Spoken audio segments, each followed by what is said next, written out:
And welcome back. Monday, January 25th. We had a Leafs win last night. We had a Toronto Six blow a massive lead. That was embarrassing. The Bills are out. Conor McGregor has fallen. And it was just a full weekend of sports. So out of all the things I just listed, I think we got McGregor, the Leafs, the Toronto Six, and the Buffalo Bills. Which one do you want to start with? Let's go with Matt. We'll go with the Leafs. I feel like it would be the shortest. Well, they won. Yeah, that's why it'll be the shortest because there's not much to complain about.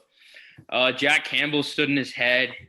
We got scoring from Simmons and a few unexpected people. All in all, a good game. Happy we got the 2 points. If I'm Wayne Simmons, I'm telling everybody I meant to bounce it off my own skate into the net. Exactly. Yeah, it would sound a lot cooler too. Yeah, that was a game full of goals that weren't that pretty, right? Like, I don't think there was a clean goal in that game for the Leafs. Muzzin had a floater that just kind of went in. The Matthews goal shouldn't have really been credited to Matthews because I think it tipped off like just the edge of his blade. And then the Simmons goal was supposed to be a pass and it bounced off his own skate. So sometimes you should get lucky to win a game, right? I don't know if the Leafs have been very lucky this year. Hopefully they dodge a bullet with the Jack Campbell injury. He said he was fine after the game, but he didn't. Is that when Matt Tkachuk laid on top of him? Yeah, he also tried to push post to post earlier in the play. And it looked like he overextended his leg. And the backup, the third string guy right now is Michael Hutchinson. And I don't think Leafs fans want to go down that road again. Because he does not have a very good track record in Toronto, and Mikey Hutchinson. So hopefully Campbell's fine. I'm assuming Anderson will play tomorrow. But Brandon, you brought up a good point. You said Matthews didn't look 100%, and he did say after the game he is still battling a hand injury, but he feels good enough to play. So I didn't know it was a hand injury. I thought it was those cross-check stemming injuries. I thought they were to the back or the rib, but a hand injury is kind of something that is finicky. As a hockey player, you need your hands, and you need all the soft and subtleness in them too. If it's tight, if it's bruised, if it's broken even. So you can't do as half the things you can do normally because Matthews is a finesse player and his hands are a huge part of that. I'm not giving him any leeway. He dressed up and got ready to play in your NHL, so you get paid the big bucks to do that. If it's a big injury, I don't know why it's not disclosed. Yeah, I think it's because he's able to play through it. I only noticed he looked off when you pointed it out to me. I started watching him a little closer, and I was like, you know what? He's giving the puck not away, but giving it up a lot quicker. Like he would. Yeah, he's trying to get it off his stick. Yeah. He wasn't holding onto it as long. I only noticed that after you pointed it out. So, I don't know. Like, hopefully he's fine. I mean, we obviously saw with Tavares last year. He broke his finger and he never got back to 100%. Right. A hand injury, if you're a shooter like Matthews is, you need your hands to shoot. So yeah, you need that. Am I the only one who constantly asking myself how Mitch Marner has 10 points? No, he's a good player, Josh. I don't know. I know he's a good player, but I just don't like. He just seems to be. It's a quiet 10 points. You know what I mean? Like a couple empty netters, a couple nice passes, but it just doesn't. He's kind of snuck up there. I know what you mean. It doesn't really seem like he's like dominating to say like the puck's not always on his stick. Yeah. But one thing I'll give Mitch Marner is he makes plays out of nothing. And like I just think it's kind of insane. Like you said, he does have 10 points. He's leading the league in points last time I checked. I think McDavid and Kopitar have 10 points too. But like you got to give him credit. Like I just think all the big guys right now are going for the Leafs, and that's why we're at the top of the division.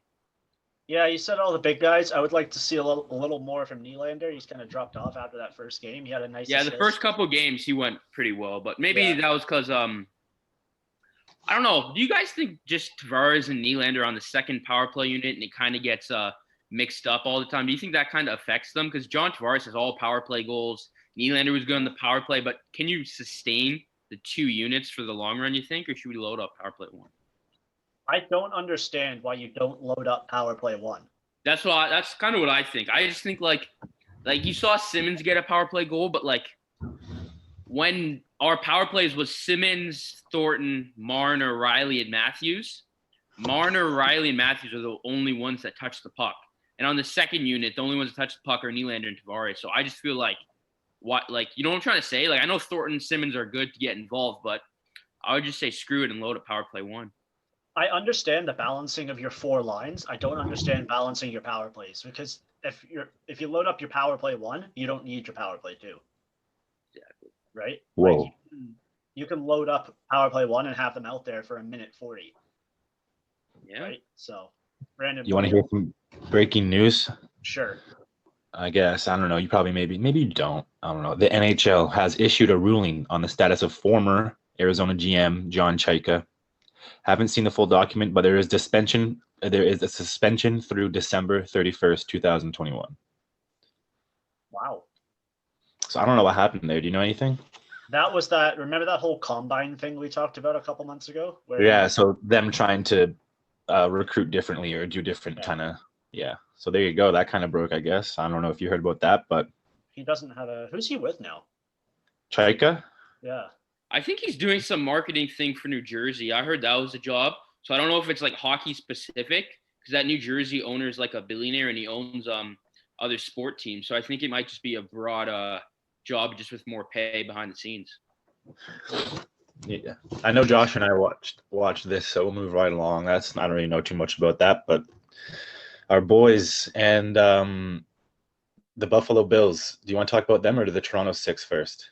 Let's stick with hockey. Let's go to the Toronto Six. Not just the Six, though. The NWHL. That whole. I don't know if you guys. I know Brandon, you watched some of it. Matt, you might have seen clips from it.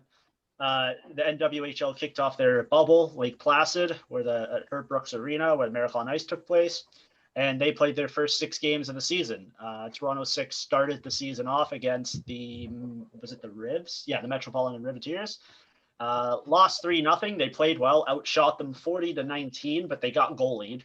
The Rivs goalie played really well. And then the second game against, it's on the tip of my tongue. Connecticut Whale. They were up 5-1 with a minute to go in the second, and they lost 6-5 in a shootout. So yeah, it was tough to watch. Fully embracing the Toronto sports scene by blowing a huge lead. I'm not going to focus on the Sixes play too much. Obviously, they didn't score in their first game, but they scored 5 in their second one, so they do have a flurry of offense there. The goaltending was all right. I think they might be looking for some more consistency from their goaltenders moving forward.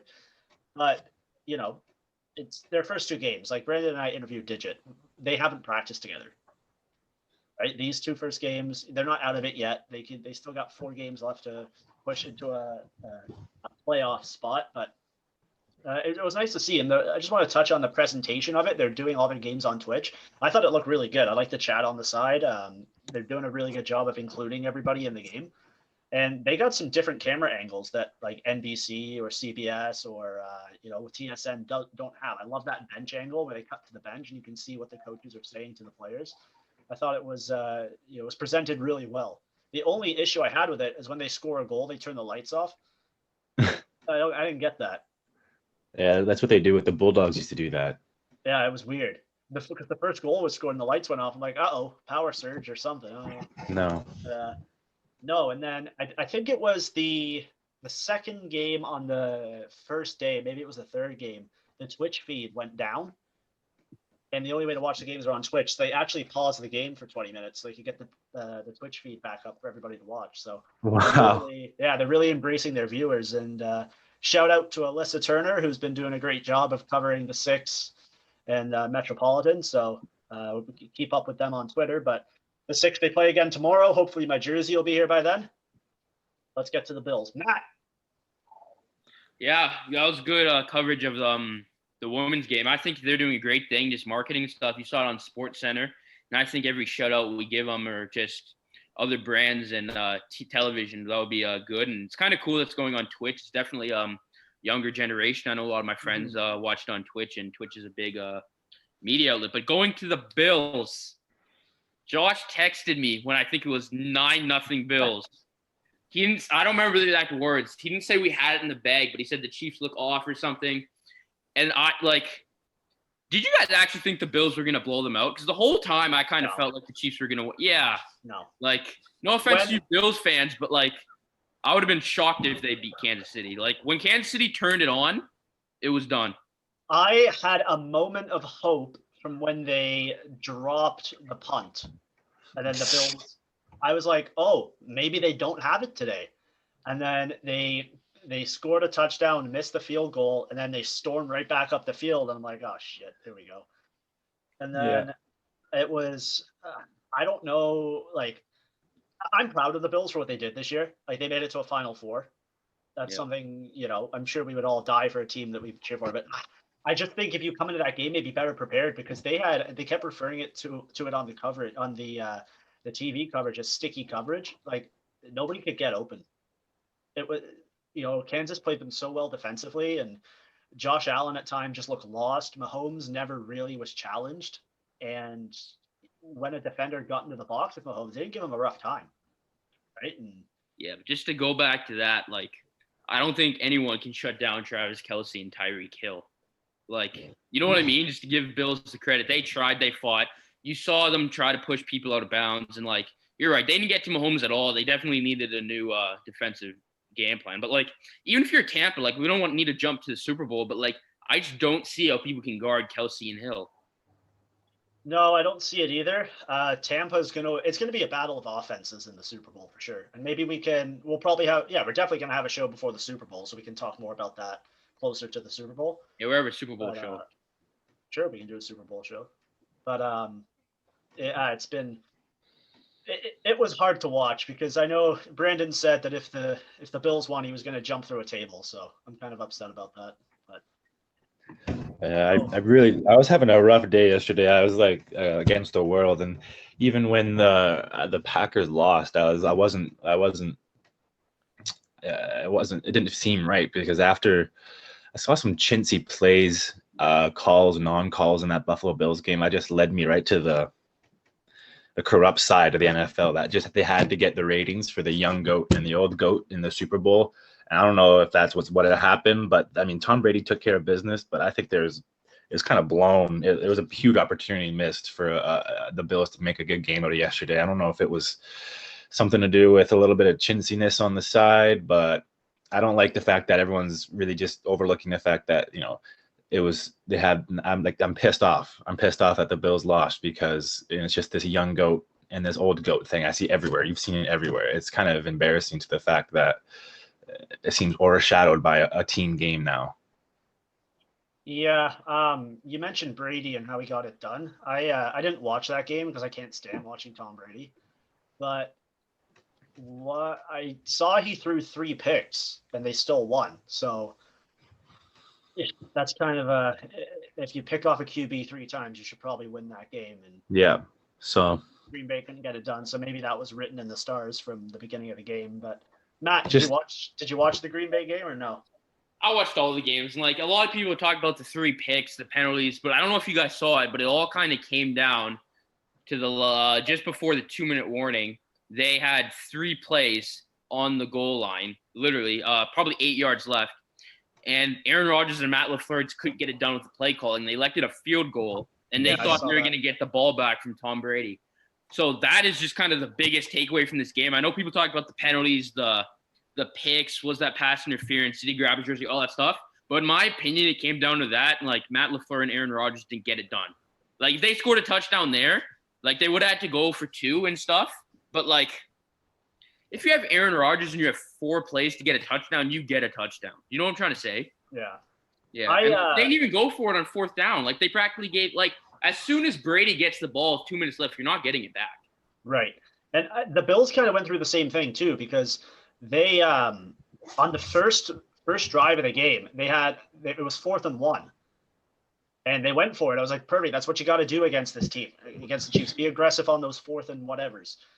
Get it done. This is, if you want to play the championship game, you got to go for it. And then it seemed to be like that was the only aggressive play they made all day. Yeah, I think they settled for like 3 field goals after that when it was just like they were the most, I think, and I might be wrong, they were the most successful team on 3rd and 4th downs this season when they went for it. And they just weren't able to get it done, and it's upsetting. But if you're a Buffalo Bills fan, you got to be feeling pretty good about having Allen and Diggs for the next couple of years. So maybe this was just a sign of things to come, and when you beat the Chiefs later down the line, it's just going to be so much sweeter. So Brandon, your boys in the Super Bowl. Wait, My I boy, want to ask Brandon something. Why do you hate the Brady versus Mahomes matchup? man, I just feel like it could have been. I feel like it was.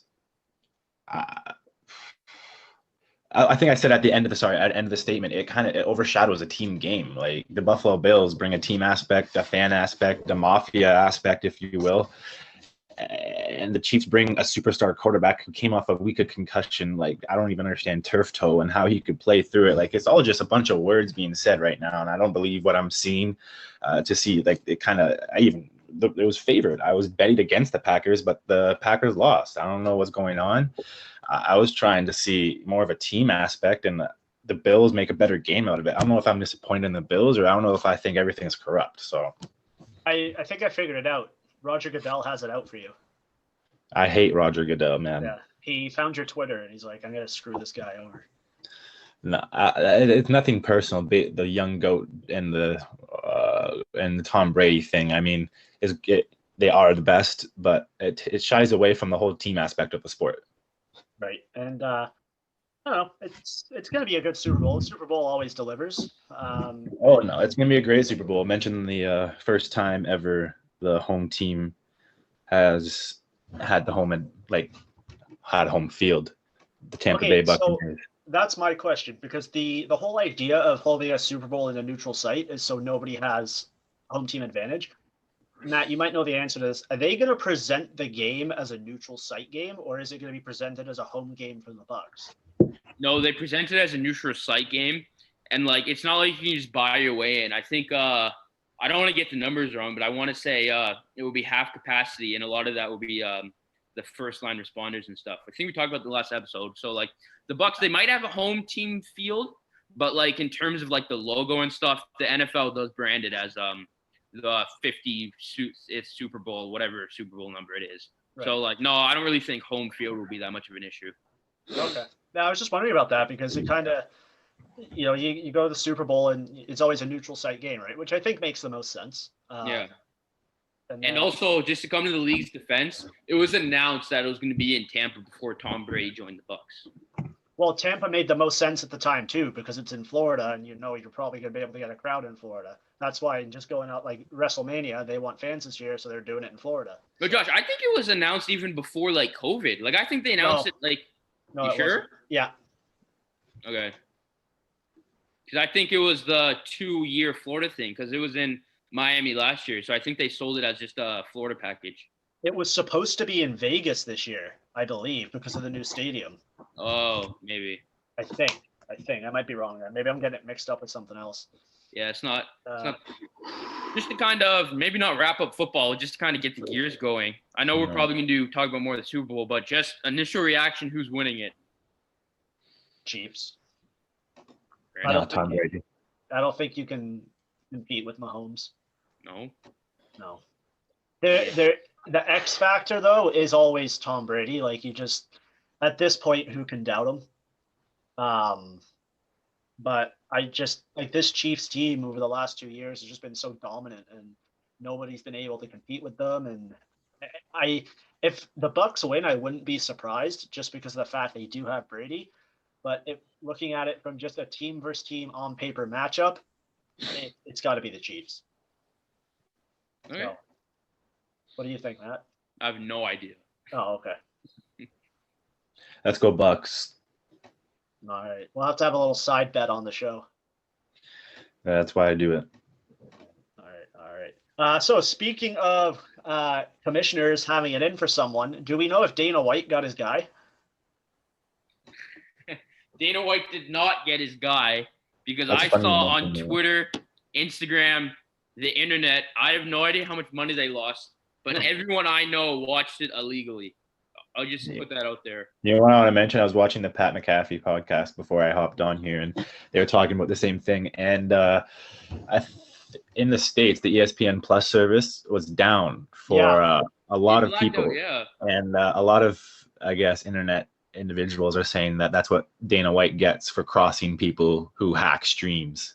And yeah, exactly. So I think that it kind of, I think that might have, I think it would be cool if that happened, if the whole internet hack community came against Dana White and fucked up ESPN Plus, where everyone was paying for events. They actually had to refund people too. Yeah, that's crazy. So the illegal guys win again, if that makes any sense. Do we hate Dana White on this show, boys? Because I feel like he gets a lot of flack for being like, you kind of see him hype up fights, but then whoever loses, he doesn't say a word to, and whoever wins, he hugs and acts like that was his guy.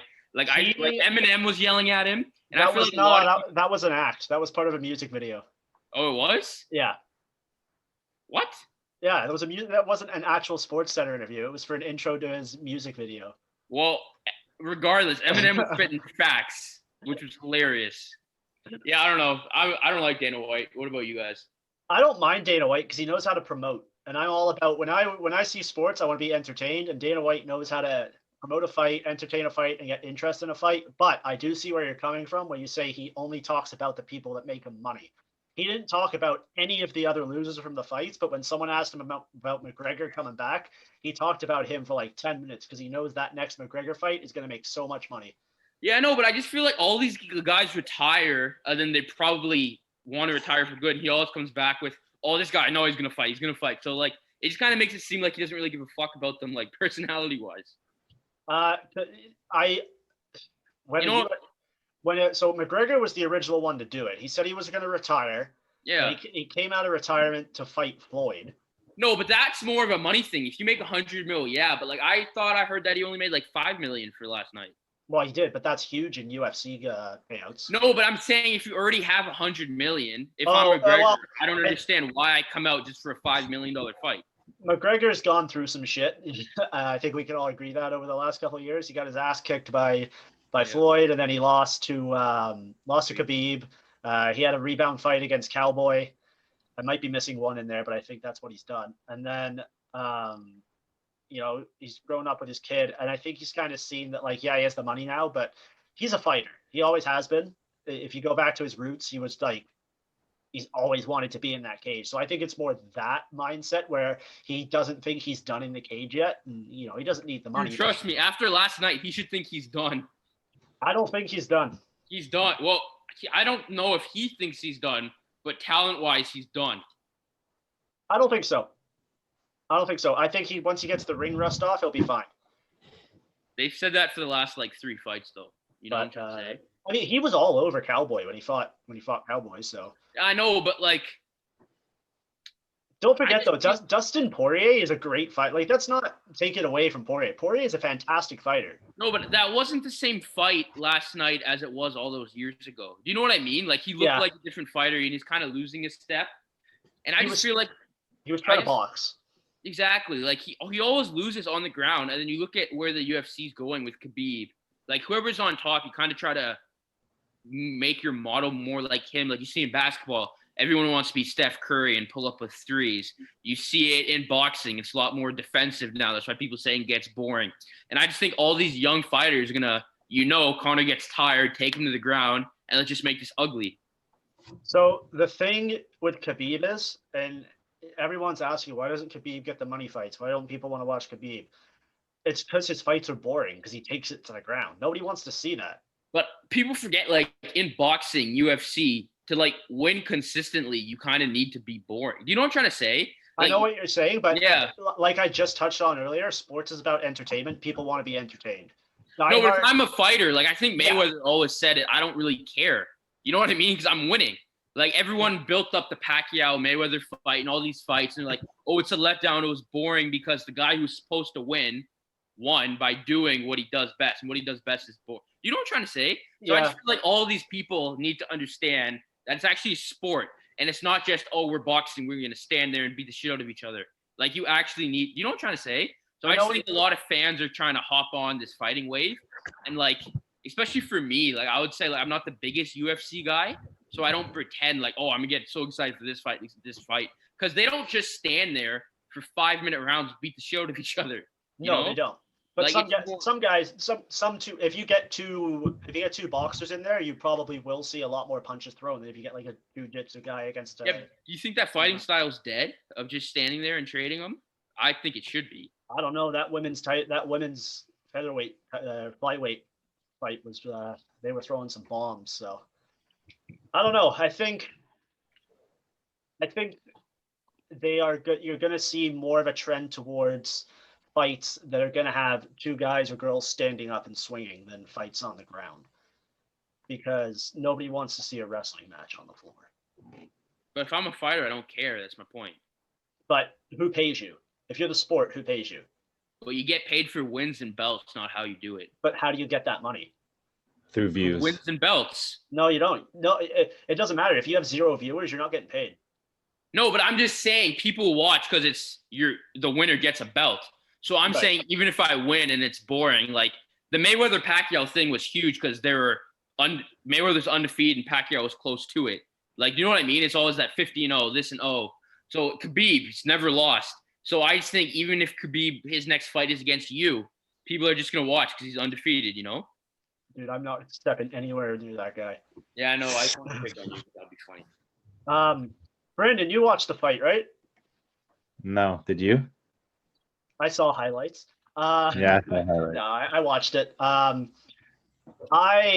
thought one of the most it's just entrances always get my attention. And when McGregor came out to his Foggy Dew entrance and the ring went green and that intro played, it just kind of gave me goosebumps a little bit because that's his old song that he would come out to. And it was good to hear it again. I don't know, it just kind of connected me to you hear a hype entrance in WWE, you hear Edge's music hit or Vince or the Undertaker's gong. I just kind of related to it, had that level of hype for me. And then Poirier came out to this hip hop jump rope song. Same, right? His entrance I just thought that was pretty cool, and then the rest of the fight, that's history. Next steps for the fighter. I'm sure we've all seen this by now because he was trending within minutes. Jake Paul offered to fight Conor McGregor, but instead of 50 million, he's going to pay him 10 grand. I'll go first. Go ahead, Matt. There is no way Jake Paul had 50 million because not that it matters, but I don't think he's with an agency.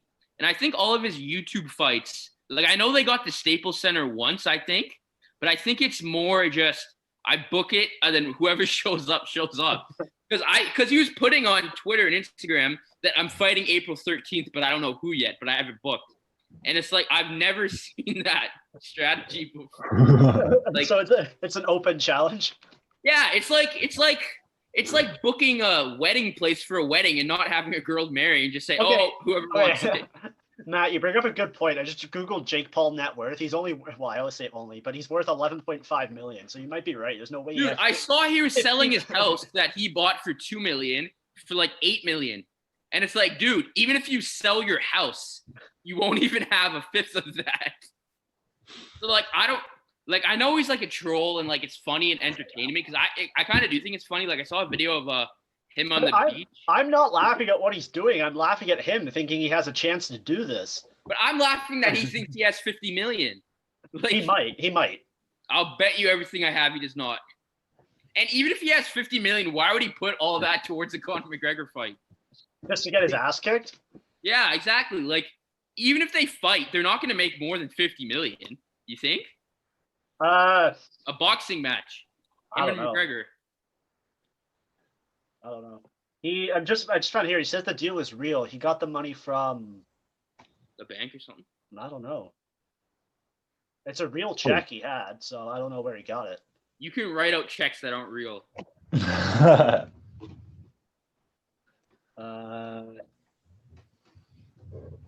Does it say a company on it? Yeah, so he got a loan from the Signature Bank where he pretty much liquidated all his assets. That's why he's selling his house? Yeah. So he literally is putting everything he owns on the line to fight McGregor because he liquidated his I don't know if that's true, but just saying it is, I don't think people understand how you take loans from banks. You need to pay that back. Yeah. It's not. So that means he thinks, but I don't know how much Brandon, we talked about it. Do you remember how much the Tyson fight made that Logan fought on? The Mike Tyson fight? That was 4 people though, Josh. Undercards and stuff. It was kind of different. Oh yeah, but you're if you had McGregor and Paul fighting, you would have a massive undercard too.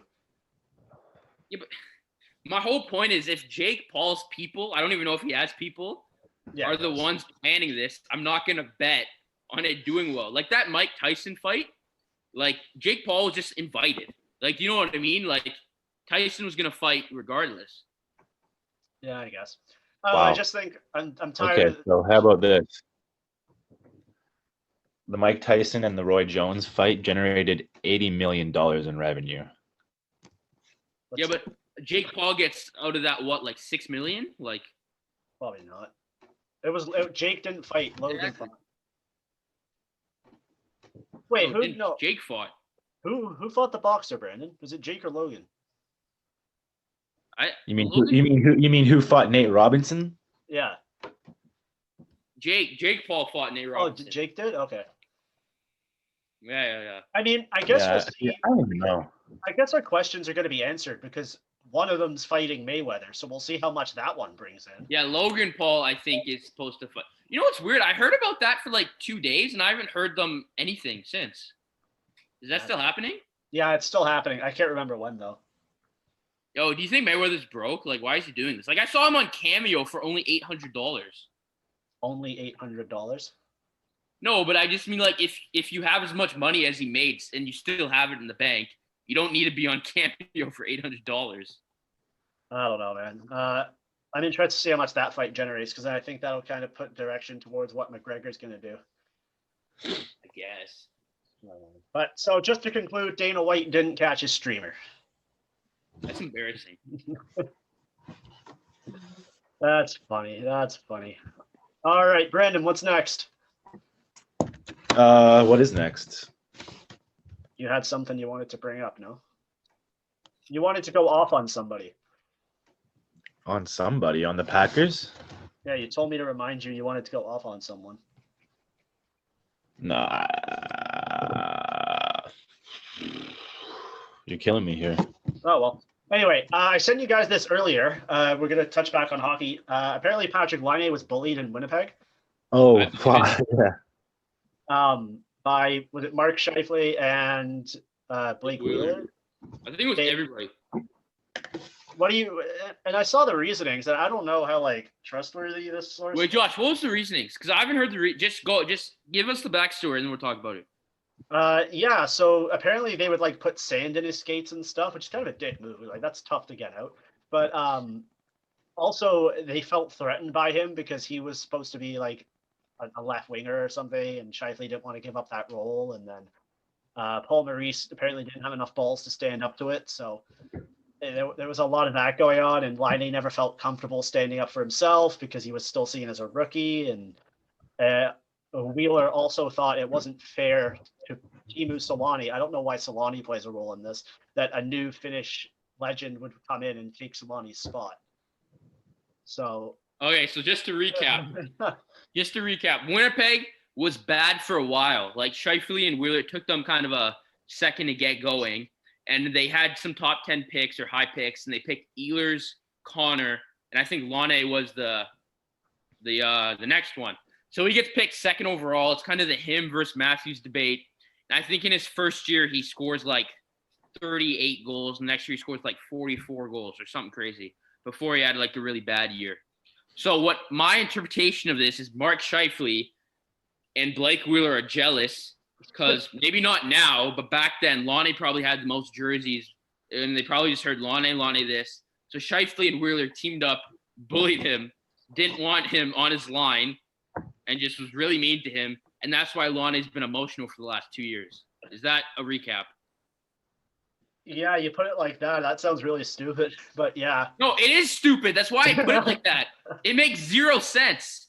Like, I don't know if this is just like hockey culture, but like, it is. Imagine like why do you put like what? I don't understand like the thought process between Scheifele and Wheeler. Where are you finding sand in Winnipeg to put in somebody's skates? No, but like I assume that when they're on the road in like Florida and Laine went out to party, they would like mess with his equipment. Like it just seems weird. The one time a year they're in Florida, or Anaheim or LA, like anywhere with sand. Like I just think it's so weird. And like I remember when Evander I've Kane seen sand in Toronto. Yeah, I remember when Evander Kane got traded. He talked about how much he hates Blake Wheeler, and that Jack Roslovic says he doesn't like the veteran group. Like, are Scheifele and Wheeler just dicks, or like what's happening? Shifley seems like a dick because he was Oh, yelling at Shifley's a cock, man. like, what? There's a soundbite, but like Shifley just seems like the type of guy you want to punch in the face. I got that vibe from him from the end of the Leafs game when Marner almost got his career ended, and then Shifley comes over like, "Don't bark at my guy." Like, Yeah, No, and also, Shifley I can go remember eat. when Blake Wheeler lost to St. Louis, the year St. Louis won the cup. Like a reporter asked him, and he's like, "Oh, yeah, I think we lost last year because I cared too much." Like he's had some like weird quotes when you like peel it back. yeah, and like reports are him and Bufflin didn't get along well either. Yeah, like so I think no offense to Blake Wheeler, I think he kind of has to change his mindset of like being a captain almost. It kind of sounds like Oh, right, he's the captain. I forgot about that. because I just feel like in Winnipeg there's always some scandal, which is weird because like the most boring place on earth. Like I don't understand how all these problems are happening. Because Like there's nothing remember else. to Trouba do. wanted to leave. They got nothing else to do. Yeah, Trouba hated them and wanted to leave. Vander Kane hated them, wanted to leave. Lane hated them and wanted to leave. Roslovic hated them. Like, why does everyone hate these people? Bufflin had enough and just retired. Yeah, Bufflin just walked away. So, like, no offense to Shifley and Wheeler, but they kind of have to look in the mirror and be like, yo, why does everyone hate us? Like, it's kind of embarrassing. Yeah, that's a good point, actually. I hadn't thought And go about that. back to the Paul Maurice quote. You said he didn't think he could do anything. Like, is he not the coach? Like, Yeah.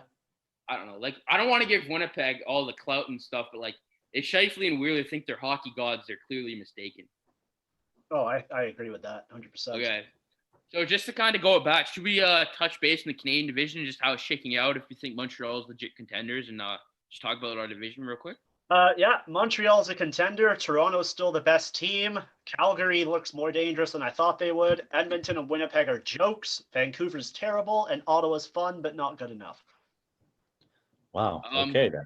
That was pretty good, actually, Josh. Thank you. But just to go for a team-to-team basis, Montreal is 4-0-2.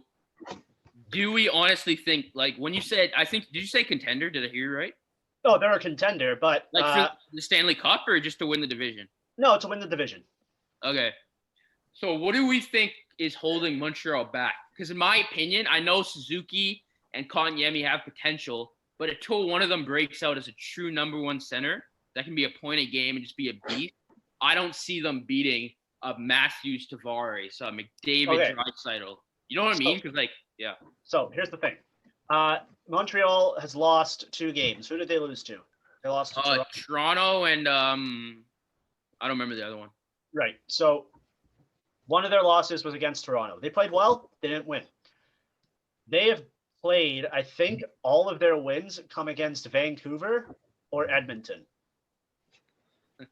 Right? Like they're being propped up right now. I think they need, once they get into the tougher like once they play Calgary a couple times, like I think even Ottawa's going to play them well. Dude, when they play more than 6 games, like I don't understand what's happening. Like I know hockey, it's fun, but like people need to understand when you look at other divisions. I think Dallas has played 2 games, and they haven't lost yet, and the other person in their division's played 7 games. Like with COVID and the schedule, you could win a 3-game winning streak, but all 3 games are against the same team. Well, that's the way it is this year, right? Yeah, so I just think like we need to pump the brakes on Montreal, especially because they wanted Dubois, right? And I just remember people were saying, oh, we can't put Suzuki and Romanoff. That's fair. But then I heard people saying, oh, in 1 year, Kotkaniemi will be better. And it's like, you don't know that. And people said, oh, Cole Caulfield will score 50 goals. Like, I think all these Montreal fans need to take like a back seat. Cold Coffee will score 50 goals. Dude, people in Montreal are going nuts. Like, I truly think they think – I don't want to know what they think, but, like, they're going all in this year. The GM's behind. The players are behind.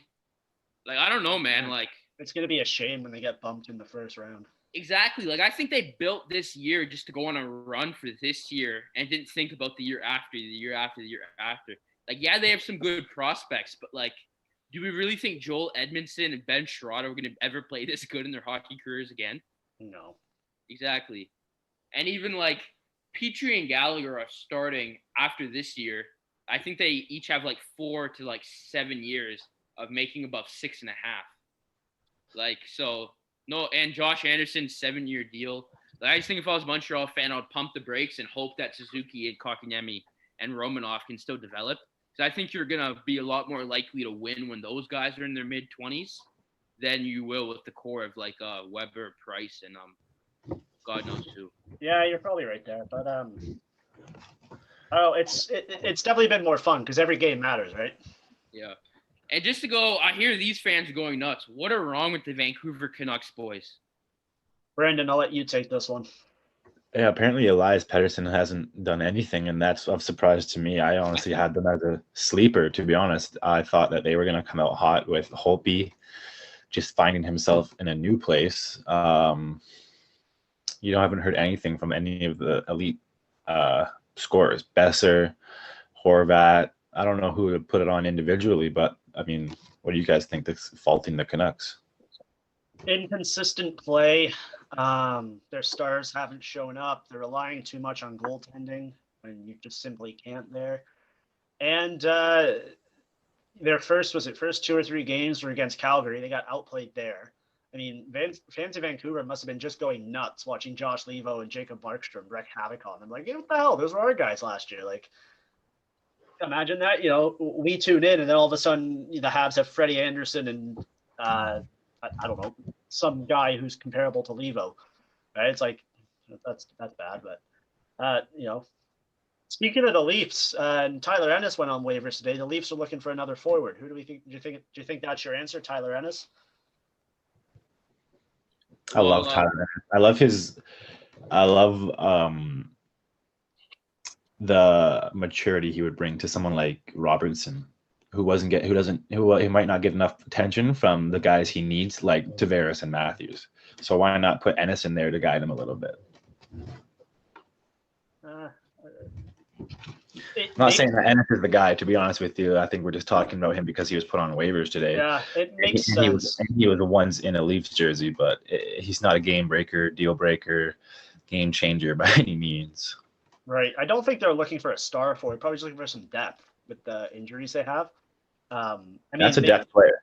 Yeah, and they've shown they can play without star players. They won without Matthews, and then last night they squeaked a win out. But I don't know. It's just kind of it would make sense for him to join this team since he's been in the system before and would be familiar with everybody, and he wouldn't have to quarantine because he's just coming from Edmonton to Toronto. But I don't. We'll see. Who knows? There's 15 to 18 teams ahead of Toronto who can claim him. So we'll see how that goes. But yeah, Leafs play tomorrow. We got Calgary at 9. See how it goes, right? Yeah, just my 2 cents on the Tyler Ennis thing. I think it is pretty good just because he forward with skill. He can play both wings up and down the lineup. But the only thing, because of waivers, it's what you finished last year because it's too early in the season. I think we're so far down, like the teams that could put him in the claim, that would probably not get him. And also, I thought Tyler Ennis would only make like $700,000, but I think he makes $1 million. Yeah. Which I'm not big on the Leafs cap situation, but like, can we even afford that? Because like, I figured yeah, because Joe Thornton and Nick Robertson are on LTIR. No, I'm just saying when they get back, would we? Because they both are swat in the left wing, which Ennis would play. Would we just waive Ennis again or put him on the taxi squad? Yeah, probably. Okay. But we'll see there. All right, Brandon. I think we have an announcement about this Sunday. You go ahead. You've had the logistics. I'm excited for it. So this Sunday, Matt, you can be a part of this if you want to, but I know you're not a fan of the show. Is the Royal Rumble. So Brandon and I will be live for the whole show. Are we doing the whole show? Yeah, I think so. We'll do the whole show. We're going to record and upload our reaction to the men's Rumble, and then we'll upload that one because that'll be only about an hour. But the whole show will be on YouTube Live, so if you want to check in, come say hi, you can do that. We'll be joined by our buddy from school, and we'll just have some beer, talk some wrestling, and react to the Rumble. So that'll be some fun. The Rumble's great. Every time it comes around once a year, it's something that I think brings nostalgia for any wrestler fan. Yes. So, all right. Closing thoughts. Anthony Stewart said that Patrick Laine wakes up every day and scores 40 goals for breakfast. Patrick Laine has scored 40 goals once Is Anthony Stewart an idiot? Delusional. All right. We will see you on what? When are we going again? I don't know. When are we going again? I don't know, but we'll see you then. Bye, everybody.